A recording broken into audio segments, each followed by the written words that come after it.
नमस्कार, आप देख रहे हैं अपना उत्तर प्रदेश। मैं हूं आपके साथ सचिन चौहान। यूपी में 2.5 करोड़ से ज्यादा मतदाताओं को नोटिस देने की तैयारी चल रही है। दरअसल एसआईआर के दौरान मतदाता सूची की जांच में भारी असंगतियां ये पाई गई हैं और चुनाव आयोग के अनुसार लगभग 2.5 करोड़ से ज्यादा मतदाता ऐसे हैं जिनके नाम पिता या माता पिता का जो विवरण है 2003 की लिस्ट से मेल नहीं खा रहा है। ये टैली की गई है और इस तरह की जो तमाम त्रुटियों को असंगत डेटा में रखते हुए चुनाव आयोग ने ऐसे मतदाताओं को एक नोटिस भेजने का फैसला लिया है। चुनाव आयोग के अनुसार पहले चरण में 1 करोड़ से ज्यादा मतदाताओं को नोटिस भेजा जाएगा। इसके बाद बाकी मतदाताओं को भी नोटिस जारी करने की तैयारी ये चल रही है।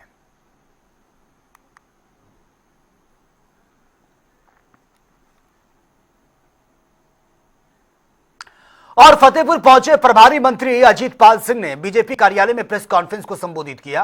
उन्होंने केंद्र सरकार की महत्वाकांक्षी जी राम जी योजना को लेकर विस्तृत जानकारी दी है।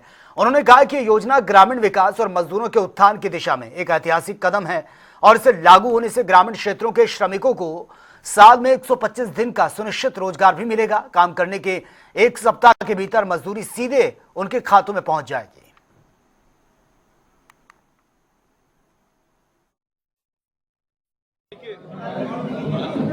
निश्चित तौर पर ये ऐतिहासिक योजना लागू हो गई पूरे देश में।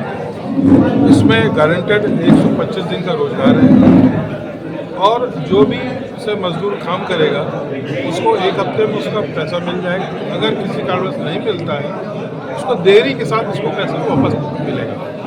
और पहले जो प्रधान लोग विकास कार्य के लिए अपना काम करते थे, इसमें प्रधान लोग अब जैसे कहीं बाढ़ आ गई है या कोई पंचायत घर बनाना है या कोई नया ऐसे काम उनको करना है, अब उसमें जी राम जी के तहत उसमें कर सकते हैं। पहले ये प्रावधान नहीं था, लेकिन अब प्रावधान आ गया है, उसमें काम कर सकते हैं। अब प्रधान गाँव के विकास के लिए चाहे रोड बनाना हो या कुछ भी हो, उसमें पैसा यूज कर सकते हैं। अब हम लोग बात कर रहे हैं विकसित भारत की। विकसित भारत तभी होगा जब हम लोग गाँव विकसित करेंगे। हम लोग गाँव विकसित करने की योजना लाए हैं और इसको आगे बढ़ाने का काम करेंगे। और उधर कांग्रेस सांसद किशोरी लाल शर्मा आज अमेठी पहुंचे हैं, जहां पर उन्होंने मनरेगा बचाओ संग्राम के तहत उपवास रखकर विरोध भी जताया। सांसद किशोरी लाल शर्मा ने जी राम जी योजना लागू होने के बाद मनरेगा को बचाने की मांग को लेकर सरकार पर जमकर निशाना साधा है। कांग्रेस सांसद ने आरोप लगा दिया कि सरकार की नीतियों के चलते मनरेगा कमजोर हो रही है, जिससे गरीबों, मजदूरों और बेरोजगारों का हक छीनने का काम किया जा रहा है। उन्होंने यह भी कहा कि मनरेगा देश के करोड़ों लोगों के लिए जीवन की रेखा है और कांग्रेस इसे किसी भी कीमत पर समाप्त नहीं होने देगी।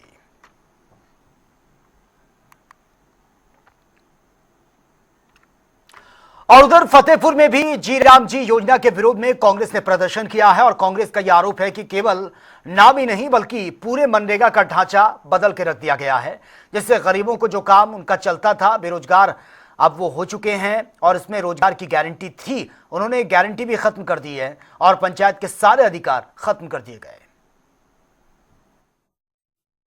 आज हमारा पूरे उत्तर प्रदेश में या पूरे देश में मनरेगा बचाओ संग्राम चल रहा है। उसी मनरेगा बचाओ संग्राम के तहत आज हमारे पूरे उत्तर प्रदेश में सामूहिक उपवास है। हर जनपद में सामूहिक उपवास किया जा रहा है। जो मनरेगा के इन्होंने नाम बदल दिया, पूरे मनरेगा का इन्होंने ढांचा बदल के रख दिया है कि जिससे गरीबों का जो काम चलता था, बेरोजगारों का जो काम चलता था, जिसमें रोजगार की गारंटी थी, उन्होंने गारंटी भी ख़त्म कर दिया और पंचायतों के सारे अधिकार ख़त्म कर दिया है। इससे जो अकुशल मजदूर थे, जो टेक्निकल मजदूर नहीं थे, वो बेचारे सब इसमें काम करते थे, तो उनका काम छिन गया है। और वो बाज़ार में आज की तारीख में 500 रुपये मजदूरी है, तो कांग्रेस इसकी मांग करती है कि मनरेगा के मजदूरों को 400 रुपये मजदूरी किया जाए। और जिस तरह से रोजगार की गारंटी उसमें पहले थी कि एक मजदूर में अगर कोई आवेदन करता है, कोई बेरोजगार नवयुवक आवेदन करता है और उसको सरकार काम नहीं दे पाती थी तो उनको महंगाई का भत्ता दिया जाता था। ये भी इस सरकार ने बंद कर दिया है। तो इस सरकार उस मनरेगा को उसके मतलब रियल स्वभाव में लाने के लिए पूरा आंदोलन चल रहा है। अगर ये इसको बदला ना गया तो यह योजना पूरी तरह से दम तोड़ देगी। जिस तरह से भारत सरकार ने इसको 60-40 का रेशियो कर दिया, भारत सरकार 60% देगी और राज्य सरकारें 40% देंगी, तो पूरे जितनी राज्य सरकारें सबकी वित्तीय स्थिति खराब है। सारी राज्य सरकारें कर्जा में डूबी हुई हैं। ये योजना दम तोड़ देगी। उसी के खिलाफ आज हमारा सामूहिक उपवास है और ये 40 दिन का आंदोलन है जो चरणबद्ध तरीके से चलाया जाएगा। और रामगढ़ ताल पर आज गोरखपुर पहुंचे ये महोत्सव का आयोजन हो चुका है और ये महोत्सव न केवल एक कार्यक्रम था बल्कि गोरखपुर की सामूहिक चेतना, सांस्कृतिक पहचान, भविष्य की आकांक्षाओं का उत्सव बन चुका है, जिसका पर्यटन और संस्कृति मंत्री जयवीर सिंह ने यहाँ पर वो पहुंचे हैं इस कार्यक्रम में और सांसद रवि किशन, विधायक प्रदीप शुक्ला, विमलेश पासवान समेत महापौर भी शामिल हुए। और इस दौरान जयवीर सिंह ने कहा कि हमारी सरकार में देश की विरासत को संजोकर संस्कृति सभ्यता के साथ साथ कार्यक्रम आयोजित किए जा रहे हैं, जहां पर स्थानीय कलाकारों को अपनी कला के प्रदर्शन करने का मंच मिल रहा है। देखिए, आज गोरखपुर के लिए आन बान शान का यहाँ का गोरखपुर महोत्सव का गोरक्षनाथ पीठ के आशीर्वाद से गोरखपुर का महान गोरखपुर महोत्सव का कार्यक्रम तो परंपरागत रूप से बहुत ही भक्तता, दिव्यता, अलौकिकता के साथ मनाया जाने का काम विगत वर्षों से हो रहा है, उसका आज उद्घाटन का कार्यक्रम संपन्न हुआ है। और उद्घाटन के कार्यक्रम में हमारे माननीय सांसद और भोजपुरी के सुपरस्टार आदरणीय रवि किशन जी हैं, हमारे माननीय विधायक विमलेश जी हैं, हमारी प्रदेश की महिला आयोग की उपाध्यक्ष जी भी हैं और अन्य मान्य हमारे साथी मान्य विधायक लोग हैं। इन सबकी उपस्थिति में वरिष्ठ प्रशासनिक अधिकारियों की उपस्थिति में आज का ये उद्घाटन सत्र संपन्न हुआ है। ये लगातार कई दिन चलेगा। ये पहचान बने हमारे प्रदेश भर में और देश भर में गोरखपुर महोत्सव का अलग से सम्मान है। उसी गरिमा के अनुरूप ये कार्यक्रम संपन्न होगा, ऐसा हमें विश्वास है। और इसके द्वारा यहाँ के रोजी रोटी के अवसर लोगों के प्रदान होंगे। विभिन्न कलाकार जो अन्य गरिमामयी कलाकार हैं उनके यहाँ कार्यक्रम प्रस्तुत होंगे। साथ ही साथ स्थानीय कलाकारों को भी विभिन्न कलाकारों अपनी कला की प्रस्तुति करके अवसर मिलेंगे।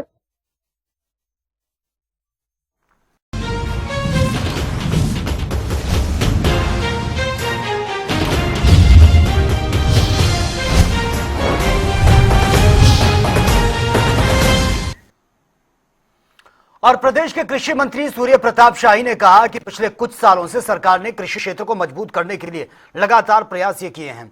उन्होंने ये भी कहा कि पहले जायज खेती का रकबा काफी कम हो गया था, लेकिन योगी आदित्यनाथ की सरकार आने के बाद इसमें एक बहुत बड़ा सुधार हुआ है। आगे और क्या कुछ उन्होंने कहा, एक बार सुन लेते हैं।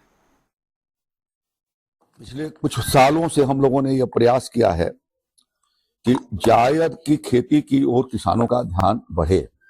उत्तर प्रदेश में सामान्यतया जायद की फसल जो है वो सिकुड़ गई थी और 1.25 लाख हेक्टेयर के भीतर सीमित रह गई थी।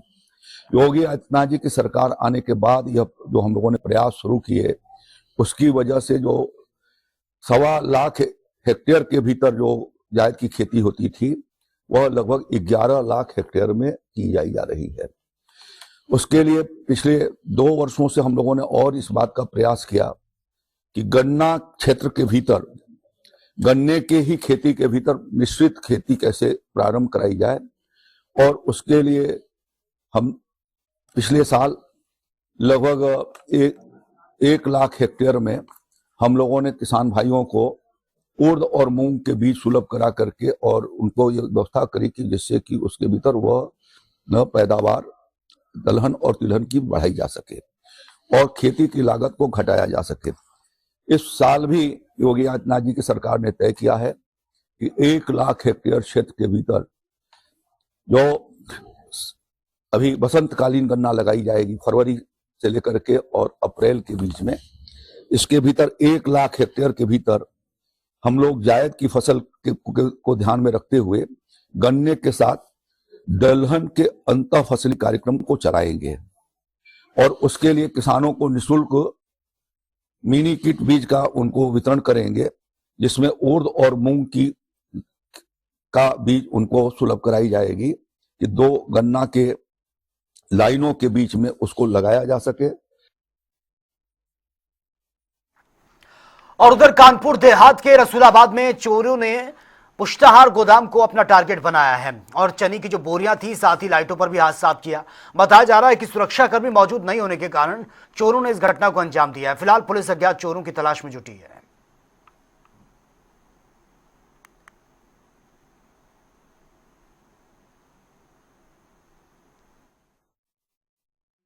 देखिए, इसकी जानकारी मुझे जैसे ही मिली, हम कार्यालय में यहाँ आए हैं गोदाम में। अभी ये हमारा नया ऑफिस है, अभी इसमें पूरी तरीके से हम लोग शिफ्ट नहीं हुए, लेकिन हमारा जो राशन वगैरह यहाँ रखा हुआ था, तो अभी जब हम लोगों ने देखा है तो पाया कि यहाँ पे 4 बोरियाँ जो कम है हमारी, जिसमें से 2 बोरी बताया जा रहा है कि पीछे बाहर की तरफ पड़ी हुई है, जिसको अभी हम दिखा रहे हैं कि हमारी उसमें कितनी बोरियाँ, कितना सामान हमारा बचा हुआ है और कितना अवशेष है, और जो बाकी चीज़ें जो मिसिंग है उसके लिए हम FIR कराएंगे।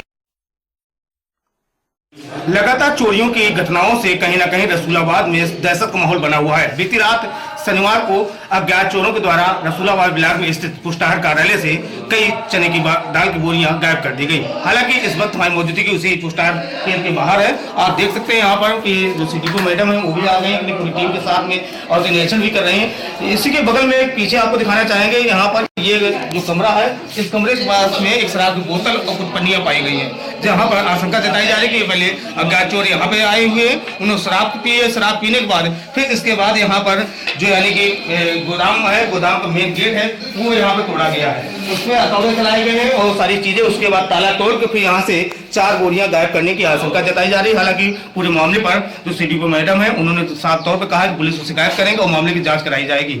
वहीं 2 बोरियां बगल के ऐसे आसन में पाई गई हैं और जिसमें कितनी पैकेटें हैं उनका भी गिनती चल रही है। अब देखने वाली ये बात है कि पूरे मामले पर जिम्मेदार कब जागेंगे और कब ये रोकथाम चोरियों की घटनाओं पर अंकुश लग सकेगा। विशाल सिंह, जनता टीवी, रसूलाबाद, कानपुर देहात। सहारनपुर में बसंत पंचमी पर होने वाली पतंगबाजी के दौरान चाइनीज मांझे से होने वाली दुर्घटनाओं को रोकने के लिए नगर निगम ने ठोस कदम उठाए हैं। नगर निगम द्वारा शहर के सभी प्रमुख फ्लाईओवर्स और पुलों पर ऊंचाई पर कटीले तार लगाए जा रहे हैं, जिससे कि उसका उद्देश्य चाइनीज या फिर अन्य खतरनाक मांझे से किसी को कोई नुकसान नहीं होगा।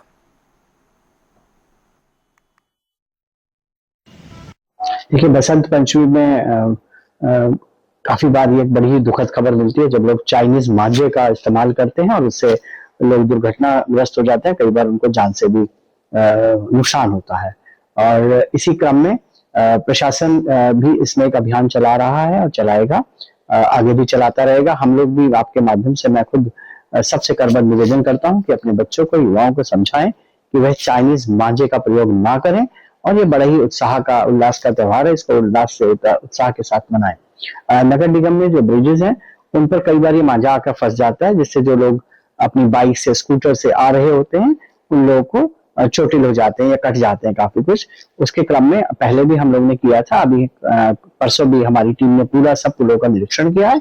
वहां पर कटीले तार साइडों में बांधे गए हैं, जिससे मांझा आकर वहीं फंस जाए और वो सड़क के ऊपर ना आए और लोगों को नुकसान ना हो। एक आपके साथ और बात साझा करना चाहता हूँ कि हम सब लोगों ने मिलकर यह विचार किया और हम लोग इसको प्लान कर रहे हैं। हमारे जितने भी पुल हैं उन पुलों के ऊपर हम लोग दोनों तरफ बैरिकेटिंग लगा के एक वॉल क्रिएट करें, फॉल्स वॉल, और उसको ग्रीन कॉरिडोर में अच्छा सुंदर करके लोगों को प्रस्तुत करें। इसका बुंदेलखंड के प्रवेश द्वार कहे जाने वाले हमीरपुर में इन दिनों ठंड का कहर देखने को मिल रहा है। प्रशासन द्वारा रैन बसेरे के साथ साथ अलाव की प्रॉपर तरीके से व्यवस्था की जा रही है, जिससे किसी भी तरह की कोई जनहानि ना हो। हमारे संवाददाता अंकित पांडे की एक बार ये रिपोर्ट देख लेते हैं। हमीरपुर में इन दिनों ठंड का कहर देखने को मिल रहा है। यहाँ पे प्रशासन द्वारा क्या व्यवस्था की गई है, क्या रैन बसेरों की व्यवस्था है और किस तरीके से लोग यहाँ पे ठंड में अपना दिन गुजारने के लिए मजबूर हैं, इन सब जानकारी के लिए हम बात करते हैं सरीला तहसील के SDM बलराम गुप्ता जी से कि क्या व्यवस्थाएं हैं और क्या व्यवस्थाओं को लेकर यहाँ पर निगरानी रखते हैं वो। नमस्कार अंकित, यहाँ सरीला तहसील में मैं SDM हूँ, मेरा नाम बलराम गुप्ता है। यहाँ पर हमने नगर पंचायत क्षेत्र सरीला में एक रैन बसेरा बनवा रखा है, जहाँ पर जो भी शरणार्थी आते हैं उनकी नियमित रूप से रहने की व्यवस्था की गई है। वहाँ पर 5 बेड हैं जो कि महिलाओं के लिए हैं, इसके अलावा 5 बेड जो है वो पुरुषों के लिए हैं, तो 10 बेड की हमारी व्यवस्था है। इसी प्रकार नगर पंचायत गोहांड में भी हमारा एक रैन बसेरा संचालित है। सामुदायिक स्वास्थ्य केंद्र सरीला और गोहांड में भी हमारे रैन बसेरे बने हुए हैं। जैसा कि यहाँ पे देखा जाता है सर कि कोई शरणार्थी या शिकायतकर्ता आपके पास आता है कि मैं ठंड में रहने को मजबूर हूँ, मेरे पास छत नहीं है, ऐसे लोगों के लिए क्या सुविधाएं दी जाती हैं? ऐसे लोगों के लिए हम आवासीय पट्टे करते हैं। जिन लोगों के पास आवास नहीं है उनको आवासीय पट्टे किए गए हैं। इसके अलावा यदि किसी का घर किसी भी दैवीय आपदा से क्षतिग्रस्त हुआ है तो उसको हमने मुख्यमंत्री आवास के लिए रिकमेंडेशन किया है और ऐसे बहुत सारे लोगों को मुख्यमंत्री आवास मिले भी हैं। इसके अलावा आवश्यकता अनुसार हमारे वहाँ अभी जैसे भी कोई व्यक्ति ठंड से पीड़ित है उसके लिए सरकारी तौर पे कंबलों की भी व्यवस्था की गई है। तो अभी तक हम ग्रामीण क्षेत्र और नगरीय क्षेत्रों को मिलाकर 1200 से ऊपर लोगों को कंबल बांट चुके हैं। कल भी हमारा एक बड़ा प्रोग्राम है गोहांड में, इसके पहले हमने सरीला में भी एक बड़ा प्रोग्राम किया था। तो लगातार जो भी लोग हैं ठंड से बचाव के लिए उपाय किए जा रहे हैं। इसके अलावा हम पूरे तहसील क्षेत्र में 32 स्थानों पर अलाव जलवा रहे हैं, जिसमें नगर पंचायत गोहांड में 11 स्थान पर अलाव जल रहे हैं, हमारे नगर पंचायत सरीला में जो है 10 स्थानों पर अलाव जल रहे हैं और इसके अलावा ग्रामीण स्थानों पर भी अलाव जल रहे हैं। तो ठंड से बचाव के लिए हमारी पूरी तैयारी है। सर, बेसहारा और विधवाओं के लिए भी क्या आपने कोई जांच की या सुविधा दी है? हाँ, गौशालाओं का लगातार भ्रमण किया जा रहा है। जो भी पशु बाहर हैं उनको सभी को गौशालाओं में हमने भिजवाया है और सभी गौशालाओं में लगातार मैं भी विजिट करता रहता हूँ, वीडियोस भी हमारे विजिट करते रहते हैं। लेखपालों से भी हमने जांच करवाई है। जहाँ भी गौशालाओं में जानवर रह रहे हैं वहाँ पर जो है पॉलीथीन से उनको कवर किया गया है ताकि बाहर से हवा ना आए। इसके अलावा गौशालाओं में भी अलाव की व्यवस्था की गई है। आप थे हमारे साथ सरीला एसडीएम बलराम गुप्ता जी, जिन्होंने यहाँ की व्यवस्थाओं को बहुत ही चाक चौबंद बताया और यहाँ के रैन बसेरों पर बराबर निरीक्षण करते हैं और देखते हैं। हमीरपुर से जनता टीवी के लिए अंकित पांडे। चलिए खबरों में आगे बढ़ते हैं। बदायूं के कादर चौक थाना क्षेत्र के गुलाबगंज गनियाई में पट्टेदारों को प्रशासन द्वारा जमीन भूमाफियाओं से खाली कराकर वैध पट्टेदारों को ये दी गई थी, लेकिन अब पट्टेदारों को भूमाफिया से खतरा नजर आ रहा है। पट्टेदारों का यह आरोप है कि भूमाफिया फसल पर अवैध कब्जा करने की फिराक में है, जिसे लेकर उन्हें अब परेशान किया जा रहा है। उनकी फसल का नुकसान पहुंचाने की धमकी उनको दी जा रही है और ऐसे में प्रशासन से मदद की गुहार लगाते हुए सुरक्षा की भी मांग की है। हम इसलिए आए थे कि हम लोगों के 2 साल पहले प्रशासन ने पट्टे नापे थे जो सन 2002 में करे थे। प्रशासन द्वारा भूमाफियों से कब्जा छुड़ा के हम लोगों को दिया गया। 20 साल से लोग जोते पड़े थे जमीन के लिए और हम लोगों के लिए अब एक राजू प्रधान है चंद्रपाल, जो मुरारी में रहने वाला बहुत पुराना स्टेज से बदमाश है, ऐसे में वो खाम परेशान कर रहा है। सब लोगों को मतलब जान से मारने की धमकी दे रहा है। जमीन छोड़ो नहीं, हम तुम्हें जान से मार देंगे। और जमीन पट्टेदारों की है, पट्टे करे थे हमारे सन 2002 में। तो मिली नहीं आपको? जमीन मिल गई, प्रशासन ना भी दे, हम लोगों को कब्जा है उस पर। फिर अब तो परेशान कर रहे हैं। इस छोड़िए 20 साल से कब्जा करे थे तो जमीन पे, अब जगह हमारा ये छोड़िए इस जमीन को, जबरदस्त धमक गए सब लोगों को। अच्छा, इससे पहले आपने पुलिस वगैरह से शिकायत की थी? हर जगह शिकायत करी है, सब लोगों ने सुनवाई की है। हमारे प्रशासन ने कोई दौरा नहीं किया हम लोगों को, यही धमकी दे रहे हैं, कोई बात नहीं। तो चलिए बात होगी तमाम खबरों की ताबड़तोड़ अंदाज में। लखनऊ में अपर महाधिवक्ता के पुत्र का निधन, सीएम योगी ने पहुंचकर शोक प्रकट किया। पार्थिव शरीर पर पुष्प अर्पित कर अंतिम सम्मान। कानपुर में धर्मांतरण सिंडिकेट का खुलासा, बाइबिल के साथ पकड़ा गया ईसाई धर्म से जुड़ा एक युवक, पुलिस और हिंदू संगठन अलर्ट है। फिरोजाबाद में मिला लापता युवक का सिर कटा शव, इलाके में फैली है सनसनी, पुलिस कार्रवाई में जुटी। फतेहपुर में रिश्तों को शर्मसार कर देने वाला मामला सामने आया। ससुराल वालों ने नहीं खोला दरवाजा, मासूम बच्ची के साथ दरवाजे के बाहर ठंड में महिला ने गुजारी रात। बदायूं में फरार प्रेमी जोड़े ने पुलिस को देखकर खा लिया जहरीला पदार्थ, नाजुक हालत में अस्पताल में एडमिट। 3 दिसंबर से फरार थे दोनों। औरैया में बेला थाना इलाके में संदिग्ध हालत में युवक का शव बरामद हुआ। शैलेंद्र के रूप में हुई मृतक की पहचान, परिजनों का रो रो कर बुरा हाल। फर्रुखाबाद में पांचाल घाट पर माघ मेले में घूम रहे निराश्रित गौवंश कल्पवासी और मेले में पहुंचे, परेशानी उनको हो रही है। मुजफ्फरनगर पुलिस और बदमाशों के बीच मुठभेड़ हुई है। गोली लगने से घायल हुआ शातिर लुटेरा, तमंचा कारतूस समेत बाइक भी बरामद। मधो पुलिस का फायरिंग अभ्यास, निशानेबाजी, हथियार संचालन, ट्रिगर नियंत्रण और दबाव में सटीक निर्णय लेने पर विशेष फोकस। आपात स्थिति और भीड़ नियंत्रण में आंसू गैस के प्रयोग का भी दिया गया प्रशिक्षण। एटा में जीटी रोड पर नगर पालिका का चला अतिक्रमण हटाओ अभियान, सड़क किनारे लगे रेहड़ी पटरी समेत अस्थायी दुकानों को हटाया गया। यातायात व्यवस्था को सुचारू करने के उद्देश्य से बड़ा एक्शन। सहारनपुर में नौकरी का झांसा देकर नाबालिग से दुष्कर्म, पुलिस ने आरोपी को किया गिरफ्तार। हरियाणा के कैथल से हुई गिरफ्तार। अलीगढ़ में मधुमक्खियों के हमले से महिला की मौत की खबर, खेत की रखवाली के दौरान मधुमक्खियों ने अटैक कर दिया, 6 लोग गंभीर रूप से घायल हो गए। एटा पुलिस की संयुक्त कार्रवाई में मिली बड़ी सफलता, सीसीटीवी फुटेज से लूट और चोरी की 5 घटनाओं का खुलासा, 5 शातिर अंतर जनपदीय लुटेरे गिरफ्तार। मैनपुरी में पुरानी रंजिश को लेकर झड़प का मामला, दबंगों ने की है परिवार के साथ मारपीट, पीड़ित ने एसपी कार्यालय में की है शिकायत। अलीगढ़ में नेशनल हाईवे पर ट्रैक्टर से टकरा गई बाइक, हादसे में एक युवक गंभीर रूप से घायल। अकराबाद थाना इलाके के ओवरब्रिज का मामला। अलीगढ़ में रजवाहे पर गौवंश अवशेष मिलने से हंगामा, सूचना मिलते ही मौके पर पहुंचे हैं डीएसपी। अकराबाद थाना इलाके के जिरौली हीरा सिंह गांव के पास का मामला। राम मंदिर पर अभद्र टिप्पणी के बाद फतेहाबाद में युवक के घर पहुंचे बजरंग दल के कार्यकर्ता, दोनों समुदाय के बीच जमकर झड़प, विवाद पड़ने पर बजरंग दल के कार्यकर्ताओं पर पथराव। नोएडा में नहीं थम रहे हैं बिल्डर्स के विरोध में होने वाले प्रदर्शन, सड़कों पर उतरने को मजबूर हुए सोसाइटी के लोग। मेंटेनेंस चार्ज के नाम पर अवैध वसूली का। सहारनपुर के नानौता कस्बे में गोदाम में भीषण आग लग गई है, कड़ी मशक्कत के बाद आग को कंट्रोल किया, लाखों का नुकसान।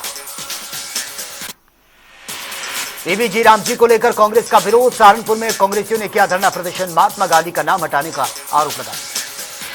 मुजफ्फरनगर में दबंगों का कैद जारी है, मोबाइल विक्रेता को बीच सड़क पर जमकर पीटा, सीसीटीवी में कैद हुई है पूरी घटना। बहराइच में इंडो नेपाल बॉर्डर पर लगा दिया गया फेस और आईडी स्कैनर, संदिग्ध नहीं कर पा सकेंगे बॉर्डर पार, सभी वाहनों का डेटा किया गया कलेक्ट।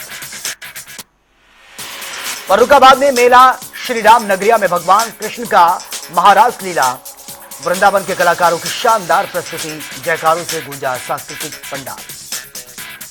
इटावा में पुलिस को मिली बड़ी सफलता, दुष्कर्म के आरोपी को मुठभेड़ में गिरफ्तार किया, कब्जे से अवैध हथियार बरामद। आगरा में परचून की दुकान में भीषण आग लगी है, गोदाम तक पहुंच गई आग, 2 कार पूरी तरह से जलकर राख, मौके पर पहुंची फायर ब्रिगेड की गाड़ियां और मुश्किल आग को कंट्रोल किया, शॉर्ट सर्किट बताई जा रही है आग लगने की वजह।